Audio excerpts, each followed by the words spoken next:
projet d'élargissement ou de doublement du point de Bretagne, c'est effectivement un des engagements qui avait été adopté à l'issue du grand débat citoyen sur la Loire.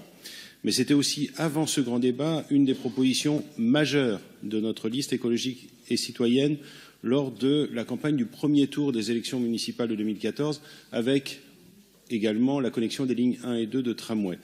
Nous exprimons donc aujourd'hui toute notre satisfaction de voir cet ambitieux projet enfin lancé, quelques mois après que notre collectivité a lancé une nouvelle étape de la connexion des lignes 1 et 2 de tramway. Ce nouveau pont sera donc ouvert à tous les modes de déplacement. Il permettra ainsi de continuer à développer notre réseau de transport en commun sans passer par le centre-ville, ou plus précisément sans passer par la place du commerce, puisque la notion de centre-ville va justement évoluer. De plus, il facilitera les déplacements à pied et à vélo en offrant aux piétons et aux deux roues un large espace public et un large espace de qualité. Ce projet illustre à la fois notre aspiration à reconnecter la ville à la Loire, mais également à inscrire la transition énergétique dans la forme de la ville.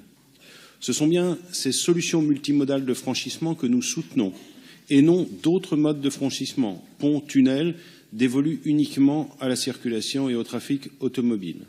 Ce sont des projets pour nous du passé, des projets d'un coût exorbitant pour les finances publiques qui ne contribueraient qu'à augmenter la circulation automobile, entraînant des pollutions supplémentaires en totale contradiction avec les grandes orientations de nos politiques publiques. Mais ce pont devrait être plus qu'un simple franchissement. Il sera, et c'est dit dans la délibération, un ouvrage unique, un ouvrage d'une ampleur généreuse.